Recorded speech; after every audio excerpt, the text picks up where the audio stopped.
आज एक रूब्रिक के बारे में देखेंगे। ये रूब्रिक है डेल्यूजन मेडिसिन पॉइजन।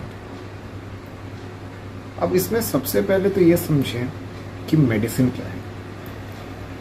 एक नॉर्मल लेमैन के लिए ये टर्म मेडिसिन जो है ना, वो यूजुअली होता है दवाइयाँ ऐसी जो एलोपैथी की हैं, कैप्सूल हैं, टैबलेट हैं, इंजेक्शंस है।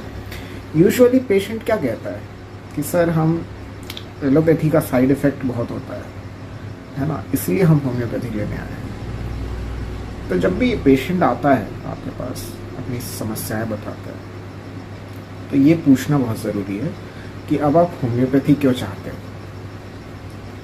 क्या उसको नीड हुई ऐसी कि वो होम्योपैथी लेना चाहते हैं। तो आप पाएंगे कि बहुत सारे लोग जो है ना, वो होम्योपैथी को एज अ मेडिसिन नहीं कंसीडर करते, मतलब as an alternate therapy consider करते हैं। दवाइयाँ यूजुअली उनके दिमाग में होता है कि दवाइयाँ तो मतलब एलोपैथी। ये रूब्रिक को समझने के लिए ना इस चीज़ को समझना बहुत ज़रूरी है कि पेशेंट के दिमाग में मेडिसिन मतलब क्या। तो यहाँ होता क्या है, व्यक्ति को ऐसा लगता है, मतलब ये डेल्यूजन है कि दवाइयों ने उसको नुकसान किया है। जैसे बहुत सारे लोग कहते हैं कि हम पूछते हैं कि क्या लगता है आपको ये स्किन की समस्या होने का क्या कारण है। एक पेशेंट ने बोला, अरे सर क्या है, उन्होंने ना इतनी भारी भारी सर एंटीबायोटिक्स और स्टेरॉइड वगैरह दी, वो दवाइयाँ सर इतनी गर्म होती हैं, इतनी गर्म होती हैं,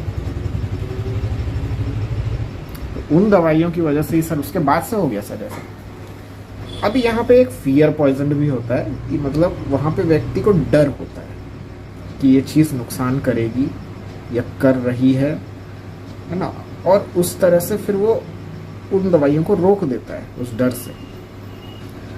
पर डेल्यूजन में क्या है, डेल्यूजन में एक फिक्स्ड आइडिया। अभी देखो 4 दवाई है ना इसमें, और ये चारों दवाइयों में प्रेजेंटेशन जो है, मतलब इस रूब्रिक की जो समझ है वो यही है कि व्यक्ति को ऐसा लगता है कि दवाइयों ने इसको नुकसान किया। एक केस में मैंने एक पेशेंट को दवाई दिया और मैंने बोला कि वो दवाई लेने से पहले भी वो कह रहा था, सर ये दवाई से कोई ज़्यादा दिक्कत तो नहीं हो जाएगी ना, कोई ज़्यादा प्रॉब्लम तो नहीं हो जाएगी। तो पहले से ही फियर भी था उसको। मैंने बोला नहीं होगा, हमारी होम्योपैथी के दवाइयों से कभी कोई ऐसा साइड इफ़ेक्ट नहीं होता है। कन्विंस करने की कोशिश किया, तो ठीक है लेके गया, घर पहुंचा है वो, उसने दवाइयाँ, मतलब मैंने 1 डोज उसको खिलाया क्लिनिक पे। घर पहुंचने पे आधे घंटे बाद उसने कॉल किया मेरे को, बोलता है सर आपने वो जो डोज खिलाया था ना, अभी मैं घर आया हूँ सर, आप मानोगे नहीं, आपके वो डोज खिलाने के बाद से सर मेरा और हेडेक हो गया है, मेरे नाक है ना एकदम जाम सी हो गई है। तो मैंने बोला अच्छा, मैंने बोला कि ठीक है आप शाम को बता देना, अगर वैसे ही रहा तो हम देखेंगे कुछ और। फिर उसका कॉल नहीं आया। क्या था ये हायोसाइनस था। कि मतलब क्या होता है ना कि पेशेंट को ऐसा लगता है कि कोई भी चीज़ नुकसान कर सकती है, जल्दी यकीन नहीं करता उस पर। कोई फूड आर्टिकल हो, कोई भी चीज़ जो कोई दूसरा ऑफर कर रहा है, खासतौर पे अगर वो पहली बार उस चीज़ को ले रहा है, उस पर तो खास तौर पे उसको यकीन नहीं होता है। सो ये एक्सप्रेशन आप बहुत सुनोगे, दवाइयाँ गर्म करती हैं, दवाइयों ने बहुत गर्मी करी शरीर में जिससे मुझे ये पेट की समस्या हो गई या फलाना कोई और समस्या हो गई। तो जो भी इस तरह के एक्सप्रेशन है ना कि मेडिसिन ने नुकसान किया था, गर्म दवाइयाँ दी, अभी ये इसको मैंने होम्योपैथी की दवाई दी, पर इसके लिए ये भी दवाई है। इसके दिमाग में दवाई का डेफिनेशन ये है कि मैं जो भी आर्टिकल ले रहा हूँ ठीक होने के लिए वो दवा है। तो पेशेंट टू पेशेंट, हर पेशेंट के लिए अलग हो सकता है, और वो चीज़ जो मैं ठीक होने के लिए ले रहा हूँ वही चीज़ मुझे नुकसान कर रही है। तो बहुत सारे हायोसाइनस ऐसा बोलेंगे आपको कि हम सर वो दवाई खा रहे हैं, वो नुकसान भी कर रही है, पर क्या करें। अब उससे आप पूछोगे कि फिर क्यों खा रहे हो यार, नुकसान हो रही है तो, उससे आपको दिक्कत हो रही है तो सर नहीं खाएंगे तो तकलीफ बढ़ जाएगी बहुत। तो फिर वही फर रैप्ड अप इन समर, कि मतलब गर्मी है उसमें और फर रैप करके रखा हुआ है,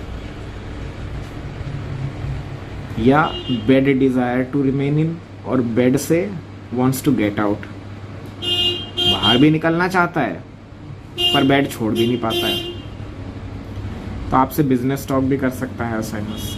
सर आपकी दवा से अगर आराम मिलने लगेगा तो मैं छोड़ूंगा।